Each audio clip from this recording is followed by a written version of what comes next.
Hello, I'm Beryl Dakers. Welcome to Palmetto Scene. What happens when underground culverts are released and restored in the natural environment?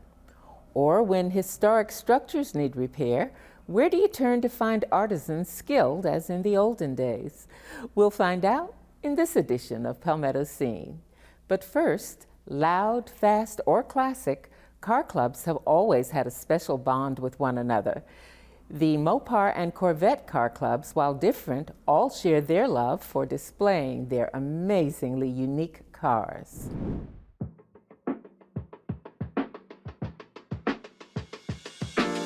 I'm president of Changing Lanes SoCar. We call it SoCar, it's short for South Carolina, so we just mix it in there together. So Changing Lanes SoCar, National Car Club. This is our meeting. We do a meeting every Sunday, or mostly every Sunday. The only time we probably wouldn't is if we have a super busy week and, you know, give everybody a break on a Sunday. But majority of the time, it's mainly on a Sunday. It's American made. It's a whole lot of muscle, especially if you know what to do with it, how to fix it up, dress it up.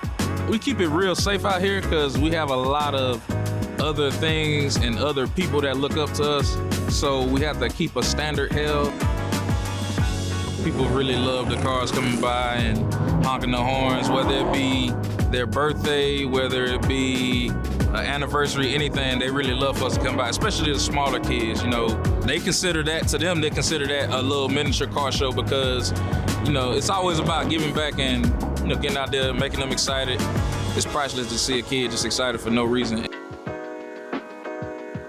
So pretty much today, you know, and just like anything else, we're always doing community service. Every year, there's always a group that's asking about us doing prom escort. So today we're doing prom escort. Young ladies, they go to LR, so we're gonna escort them. First they're doing their photo shoot, then we're gonna go pick up another escort as well, and we're gonna take them to their prom at the Medallion Center, the LR prom. We asked them to come out because, you know, it's different. It's, you know, different styles of cars, you know, different types. Very interested. They doing a lot of great things for the community. They just don't, you know, flash their cars around and things like that. I started Changing Lanes South Carolina chapter. Big Greg is the national president and Little Greg is the national vice president. Came up with an idea once they heard that I was going to be stationed in South Carolina, Columbia, South Carolina, to start the chapter. I love doing this because the mission statement is to mentor to the youth, give back to the community. We continue to do that year after year after year. We go and feed the homeless from time to time.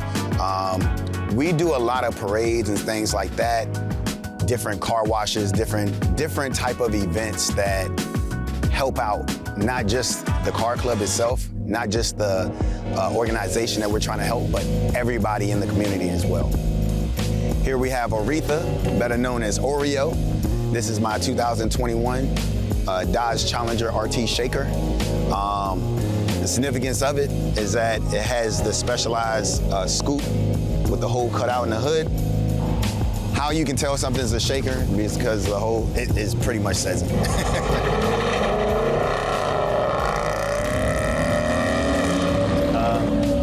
Jason Doors. I'm the Vice President of Competition for Coastal Carolina Corvette Club, and I'm also the founder of Vets for Vets. They change every generation, and it's just, you know, pure American muscle I'm a big fan of. I've kind of always been a Chevy guy, though, and Corvette's just that power, man, and the camaraderie with Corvette owners. It's nice. This is Vets doing Charleston. It's one of our 2 shows we do every year. This is an all Corvette show. We moved it to Daniel Island this year. You are supporting a group that fight for our country, and we want to give a little bit back. So every year we do a free home restoration for a veteran that's struggling a little bit. We have names submitted to us, and we choose one that really deserves to catch a break that year, and we surprise them on Veterans Day, knock on their door, and let them know they're going to get a brand new roof. We're going to redo the inside of their house and landscape their yard for free. It's a beautiful place, a beautiful day today, and a beautiful day to have a car show. I was a Cobra crew chief in Vietnam, and when I come back in this country here, I met a lot of vets that were starting just to get into Corvettes, but at the time I wasn't interested in it. And now a lot of disabled vets, when they buy a Corvette, it kind of gets their mind off of things and helps them to do things, on a daily basis. Well, this is a 2013 ZR1. It's night race blue with pearl silver striping, 60th anniversary factory striping. They only made 54 of the night race blues. And this particular one here is a one of one. It was made for a guy named Harvey Glutt. And the factory and the museum did some special things to it. 638 horsepower and 604 pounds of torque, and it's a very dangerous car if you don't know what you're doing. Two-time war veteran, Vietnam and Desert Storm. Well, it's my 70th birthday, and I wanted to go all out, put my touch on it. And the color is Black Rose. It's a 2017, and I've customized my whole hood. I put all factory mods on it you can possibly put on it. It's just finished now. It's a finished product. I got a lot of carbon fiber on the inside as well. They have a lot of beautiful cars out here today, and I really enjoy being out here and being among the people, and meeting new people, new friends. Some I've met from the previous show I've been in, and they remembered me, I remembered them, so it's point on. It's nice. Concerned with the lack of skilled artisans to repair the historic structures of America, one private college works hard to fill that gap. The American College of Building Arts is a private learning institution located in Charleston, with an emphasis on training highly skilled craftsmen to restore historical landmarks. Preservation is part of protecting our heritage. The generations before us did a good job. It was very sustainable what they did. They only had natural materials at hand. And I think teaching those old principles and techniques is not only good for preservation, it also does a lot to what we build today. After Hurricane Hugo went through and destroyed a lot of Charleston, they didn't have the artisans in America to fix them. They had to import a lot of people. So Mayor Riley, Nancy Hawk, John Paul Hughley, and others decided to put a school together that would train artisans. They took an American model of preservation. They then studied a French model. It's a 10-year program that trains their artisans. They truncated to 10 years to 4, put the sort of that preservation program together for the academics, and they built a college. So one of a kind in a way in this country. In Europe, you might find more schools like this, but specifically as it relates to my trade, we have all these aging old buildings, and they're falling into disrepair, and there aren't people to fix them. There's just a ton of work out there for stone carvers and stone masons in that regard. There's also a lot of work in new construction. So this school is very important for many reasons, but in particular just to train people to keep those old buildings intact and good shape. They start in the old-fashioned method, especially back in the shops. They learn the hand tools before they get to the power tools. We're still using mallets and chisels and hammers, although we'll use saws and pneumatic tools and that sort of thing, but you're doing creative work. Just our work goes on a building instead of into a gallery. I originally thought that I would be going into chemistry, and I've kind of switched majors a bit, but I've always known that I had like this artist's mind. I'm always thinking about things and wanting to work with my hands. So it kind of seemed like the natural progression to come here and to do stone carving. I have a prior degree in architectural design, and I worked as a designer for 4 to 5 years up in the Chicago area, and I just didn't like being behind a desk at a computer for 9 to 10 hours a day. I needed to work with my hands. My grandfather was a contractor, my dad was a carpenter for him, and I didn't know there was a school like this when I was graduating high school, so I thought architecture would be a good fit between what I knew and what I wanted to do. And when I discovered the school here, and my thought was, I wish I had known about this 10 years ago. So I applied, got accepted, and moved down here, and I've been learning the art of woodworking and woodcraft. There are any number of trade schools that teach pieces and parts of this. There are no other schools that actually teach the academics that support the artisan skills, which produces what I like to call an educated artisan, and that's the difference. You not only know the science of it, you know the art of it. At any other school, you'd be taking probably a world history class. Here, it's architectural history. It's geared towards what we do. So people do not only learn what they do and how they do it, they also learn why they do it in a certain way, based on architecture, design, history, culture, modern techniques like using machinery. You learn the art of what's appropriate for the time period that you're studying or that you're reproducing. You learn the materials that are appropriate for that. There's a bit of art and a bit of science in there, but you also learn the scientific aspects of it by learning how to put these buildings together in classical manner that gives us buildings that last, for hundreds of years as opposed to 25 or 50 years, which is what most of the building that we do in this country now, which is a terrible thing for the environment. When I came to Charleston for the first time, I had a look at this city, and I've done a lot of preservation work in Germany, but I've never seen a city where you have so many different buildings over a long time period which have not been destroyed by war. And that makes it unique, and it's like one big laboratory for us. There's definitely a lot of preservation work going on, but there's also a lot of new construction going on too. And while it's important to learn all the preservation and how to work with old material, the fact is with wood, we can't necessarily get that old growth wood anymore. A lot of it's protected and it's extremely expensive. So we also have to learn how to work with the newer material, especially in newer construction. So Charleston's just a great city for that because you've got that mixture of old and new.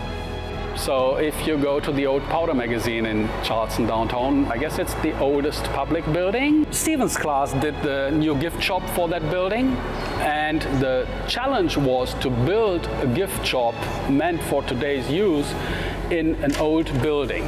So they not only had to decide and make proposals to the client what the design could look like, they had to look at the building and say, okay, it has to match this style and this architecture, but it has to serve today's use.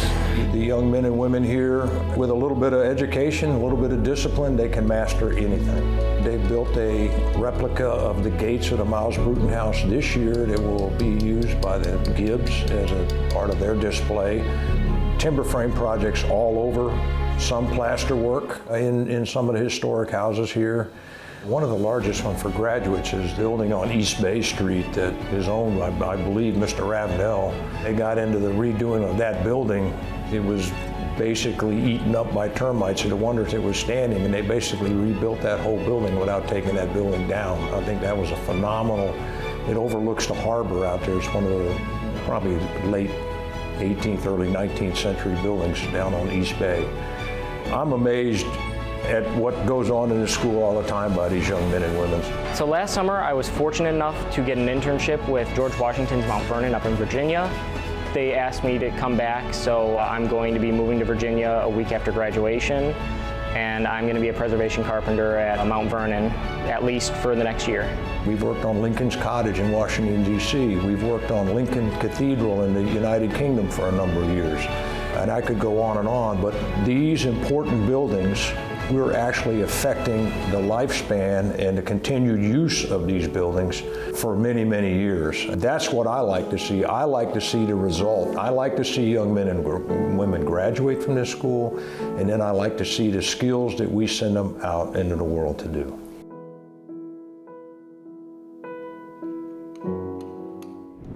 As cities grow, they often cover up streams and creeks that once ran freely, banishing them to underground culverts. But what happens when a city daylights its streams, releasing them to become part of a more natural landscape? Several parks in the city of Columbia now have restored streams, and it hasn't taken long for nature to return and thrive.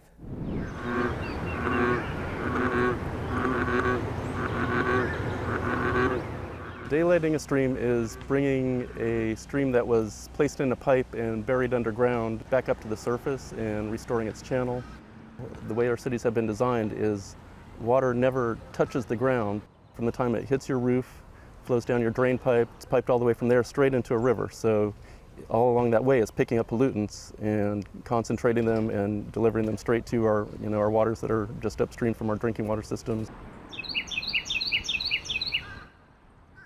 Before, you could follow the stream by seeing a series of manholes that line the park, an old abandoned road, a parking lot that wasn't really used. We removed all that, and now we have this stream corridor that meanders through the park. This stream in particular is about 2/3 of a mile to Smith Branch, and Smith Branch is a larger stream that empties out into the Broad River right above the canal, which is where Columbia gets its water from.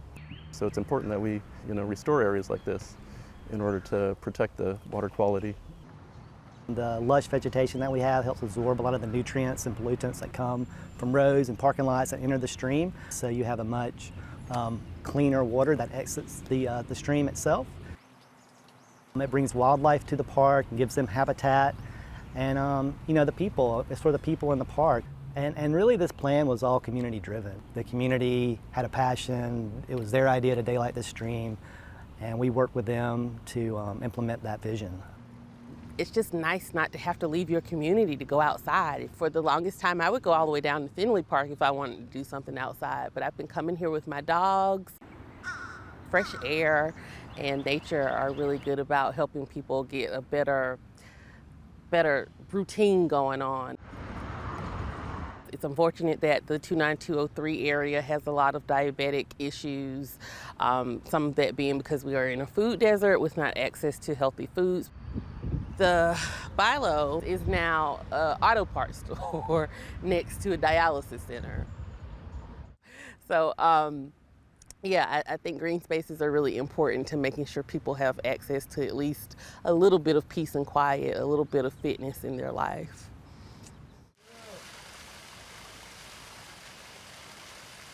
The section above us was restored in the early aughts, and if you look, you'll notice that the creek meanders. It has some bends. If you go up to the street, you will see a stone wall where this creek does come out of pipe and gets to touch the ground. As we look around here, you can see on the insides of these bends, like right here, you've got a lot of sediment. So when the water hits the curb and slows down, it drops all that sediment. And if we sit here long enough, we'll see a couple of fingerling fishes. This creek has pretty bad water quality, and we're hopeful that it keeps improving. But it's always encouraging when you start to see fish and frogs using the water. This area, you can really see the expanse of how water can go up over the creek bank and into the floodplain to expand. That slows down the velocity, it stops that erosion, and when the water is in this area, it allows the water to filter through all these plants. And that has really helped for the rest of the park. The lawn there is now super friendly for festivals and picnics, and regardless of whether it rained 2 days ago, you'll have dry feet, dry blankets. And so the neighborhood really appreciates the change here, and we've still got more room for the water to flow into. This is a real you are here point. The creek enters a culvert right there, and these waters will not see daylight again until they emerge in Maxie Gregg Park. Neat thing is that Maxie Gregg is also considering and in the planning stages for another stream restoration project. So for the length of this whole creek, before it hits the Congaree, one more piece of it will see restoration. The thought that because we've lost so much habitat, that if we move from a culture of maintaining grass lawns and start to just let some of that go a little bit more wild and bring in native plants and native shrubs, we'll see that pay off. We can offset some of the large loss with many small actions. You know, and certainly we're doing that in our parks. I'm doing it at my house, and we encourage everyone else to have a shot at it. This creek is just one creek of many within the Smith Branch watershed. Generations ago, they put in the pipes in the ground and just treated it like plumbing just to get the floodwaters out. Several years ago, the City of Columbia began a Smith Branch watershed planning process, looking at all the different creeks and finding opportunities for restoring different portions of the creek. The park has been transformed so that it actually offers more flood storage, because instead of just the pipes, we also have this natural floodplain with natural floodplain vegetation. So it actually stores more water. Even though this park can still flood, it holds more flood water, which reduces flooding downstream. The creek drains about a square mile of very urban land, and urban runoff is notoriously polluted. However, the slowing of the water and the vegetation serve to filter the pollution from the water. The wetlands are kind of the natural landscape's kidneys. Plants use the extra nutrients or can even break down the heavy metals that would be harmful for humans. So they help improve water quality in that way. So this project and the other aspects of the watershed, Hyatt Park and other places, all of these work together to clean up the pollution, reduce sedimentation, and so by the time the water reaches the river, it's flowing into the river in a much cleaner state than it did before all these projects. This is a big floodplain wetland area, and this allows us to transition the water flowing from the daylighted stream back into the natural creek corridor downstream of the road. So the water spreads out, allows us to manage it, and this has a tremendous water quality benefit. We've tried to move in the direction the landscape wants to be, with more water, more floods, more carbon, warmer temperatures. So we've created wetlands where there were wetlands long ago, and where we think there would be wetlands into the future if left alone. This is creating a new urban place that includes a native landscape and opportunities for living and working and restaurants and the ballpark. It's so rare for a project like this to come to fruition, and it's only because of all these partners rallying behind one central idea: local government, regulators, private developers, and investors. And that's really kind of made this such a special place. Now, join us as we return to a unique place in the upstate that focuses on the needs of the planet. Mushroom Mountain near Easley is devoted to developing innovative fungal solutions for pest control, world hunger, and disease through the power of the mushroom. We do just about everything you can think of with mushrooms around here. Think of it like Disneyland for fungi.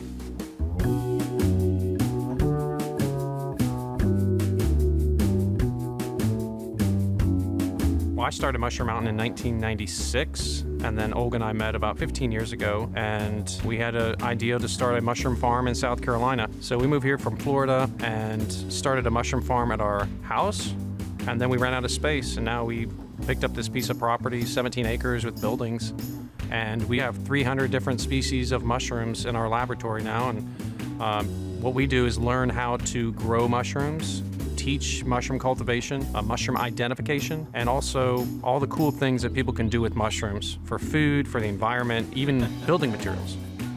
Typically, the average day around here is laboratory work in the morning when everyone's clean, and then pasteurizing sawdust and grain to actually produce mushrooms, to shipping. So we have a full-time shipping department, and we ship 5 days a week year-round. The spawn, so people can grow their own. People can plant at their house or a small commercial farm. We also make extracts, which is a medicinal food supplement, and we do mushroom extractions in the lab. It's like a concentrate that someone can add to their coffee or their tea and get all the wonderful medicinal benefits.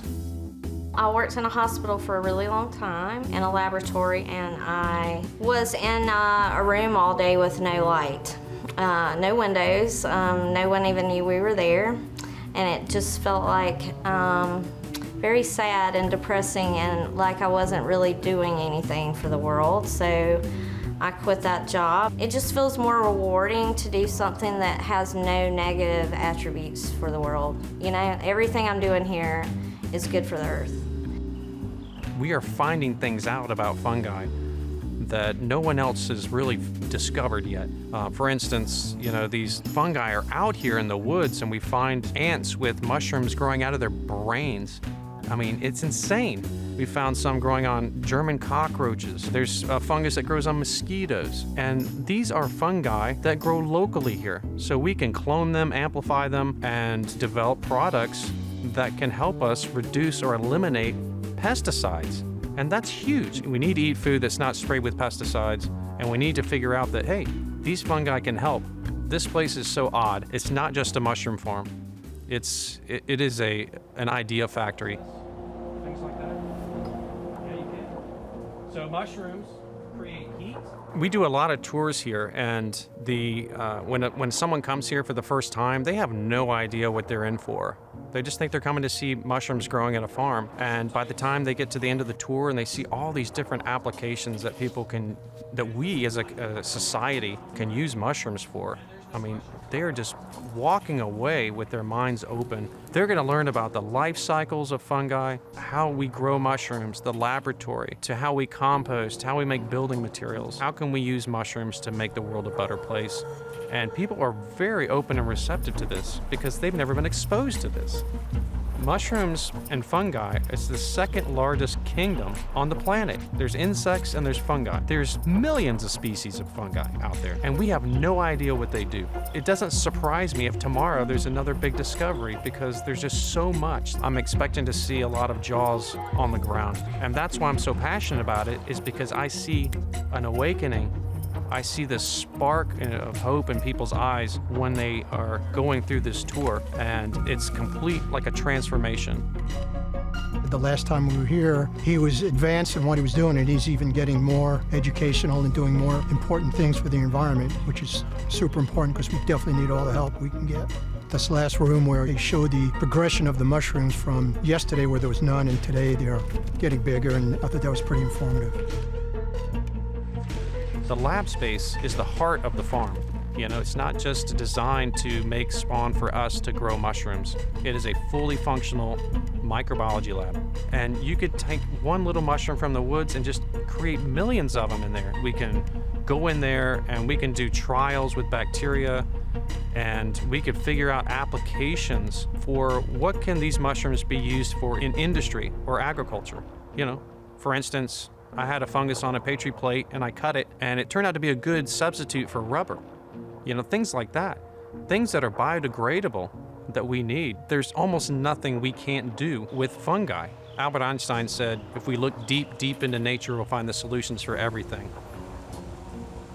I started using lion's mane just sort of as a supplement on the side or as a tincture. I saw a lot of noticeable differences with my memory overall, or just my focus and clarity, like just from a brain health standpoint. And then over the last month, I ran out and I could notice like sort of some of like my memory components starting to slip a little bit as well. So I got back on it recently. So I just wanted to come out and learn a little bit more about like cordyceps and some of the other components, because I've noticed firsthand like what some of these things can do for you.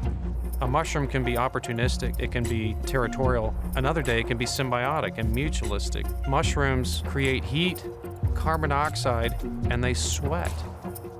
And I tell people, what else does that? I was like, me. And mushrooms, they like to mine resources until they're gone, and then they take over a whole new territory and start all over again. It sounds like human civilization. It sounds like people. So I try not to dwell on the negative aspects of what fungi might do, and more of the positive things. And if we don't work together, mushrooms and humans, then we might have some issues. So we have to put them to work, and by helping them, they're going to help us.